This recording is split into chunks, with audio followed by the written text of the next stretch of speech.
Most people decide whether you are rich or broke in under 43 seconds. They do it every single month, long before they ever see a bank statement, a car with shiny rims, designer logos, expensive dinners. But here is the twist the top 1% quietly know. The people who actually hold wealth usually do the opposite. They spend very little proving it. Other people simply assume they are rich because of how they move, how they talk, and how they protect their attention. By the end of this video, you will know a full playbook to make people read you as rich, powerful, and in control, even if your bank balance is barely above zero right now.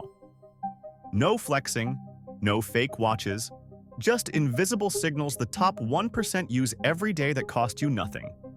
So let me show you how this works through Harry. Harry is 28. He answers angry emails in a crowded customer support office. After taxes, his paycheck lands at $2,637 a month. $819 disappears into a tiny shared apartment. $307 goes to an old car.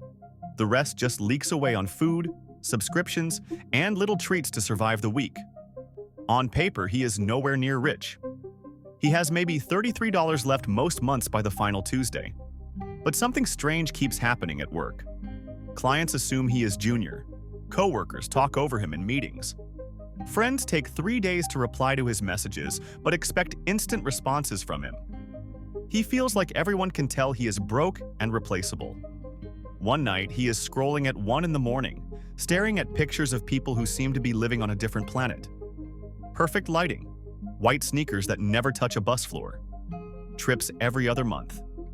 He knows deep down that most of this is curated, yet it still works.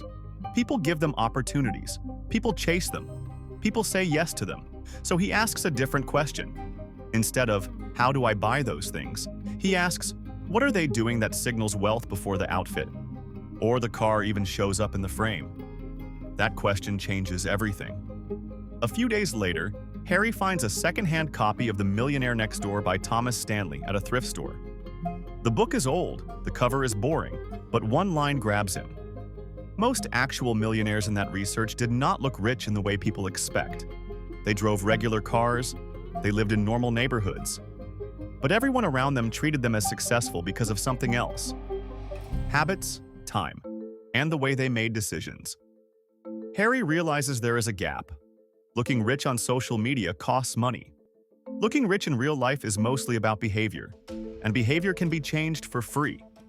He decides to run a quiet experiment for 3 months, not to fake a lifestyle he cannot afford, but to copy the small signals that make people assume someone is in the top 1%.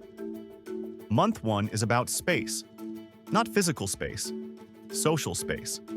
Right now, Harry is always available. Slack messages at 9 at night, group chats that never end, random favors that swallow entire Saturdays. He thinks being always reachable makes him look friendly. In reality, it makes him look powerless.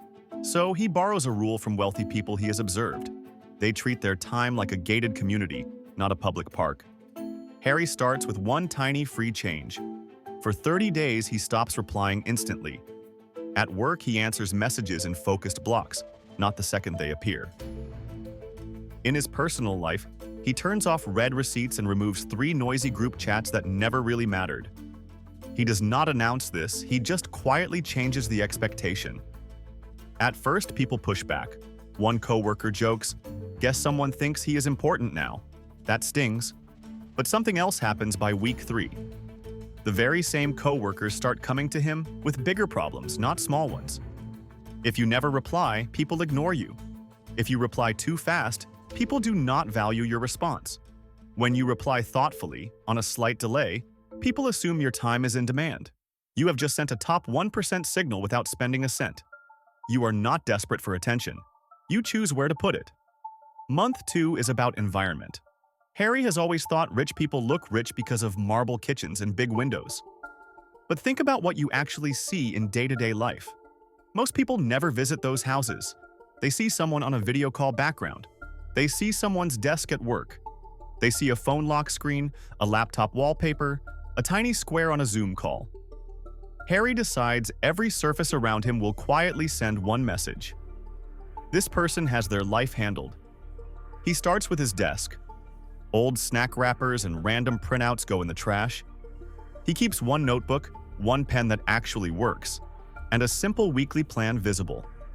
He cleans his laptop home screen so the first thing people see, including himself, is one neat project folder instead of chaos. At home, he cannot afford new furniture, so he does what actual wealthy people do when they are still on the way up.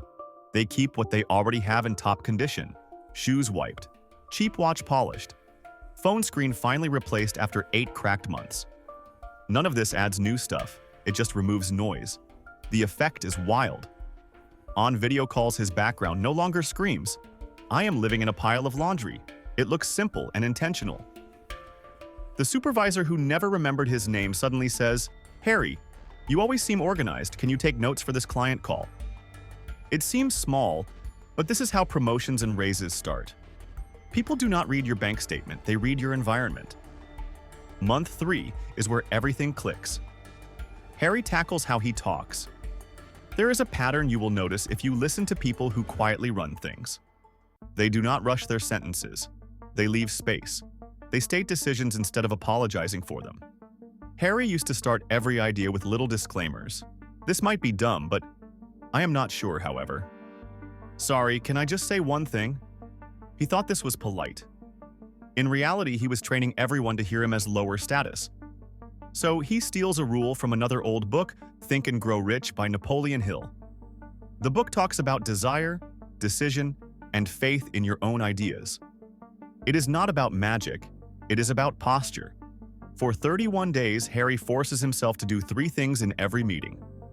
First, he sits still. No nervous leg bouncing under the chair. Second, he cuts the apology from the start of his sentences. He still stays kind, but he says, "Here is what I suggest," not, "Maybe this is stupid." Third, when he does not know something, he says, "I will find out and get back to you by tomorrow morning," instead of bluffing or shrinking. Again, this costs nothing. There is no new outfit, no designer bag, just words. About 3 weeks in, the strangest change appears. The same manager who ignored his ideas for months now asks, "Harry, what do you think?" Co-workers start copying his phrases. Clients call and ask for him by name. Remember, his salary has not changed yet. His bank balance is still tiny. But people's behavior around him has shifted like he suddenly got upgraded. That is the heart of the top 1% secret. Wealth is not just what you own. It is what other people assume about your capacity based on hundreds of tiny signals. And you control more of those signals than you think. Let me pull this into a clear picture you can copy tonight. First, guard your response time. Most people treat their attention like a sale bin. Anyone can grab a piece. The top 1% treat their attention like a limited product. They decide when it is available. You can do this without being rude. Batch your replies. Have 1 or 2 windows in the day when you respond fully, and let the rest wait. At first, people might complain. Stay firm and kind. Within a few weeks, the very same people will talk about how busy and in demand you must be. Second, upgrade your environment, not your purchases. You do not need a new car. You need your current car to look cared for.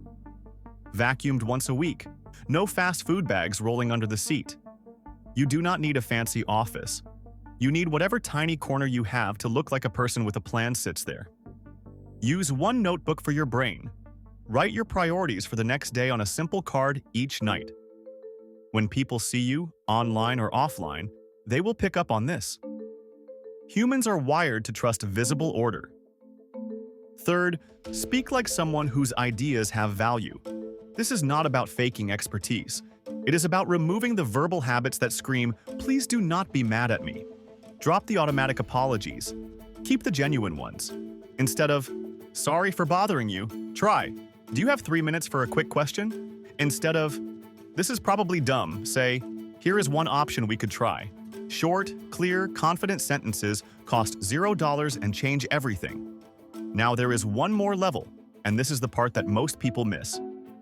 The highest status signal the top 1% send is not fashion, or cars, or even voice.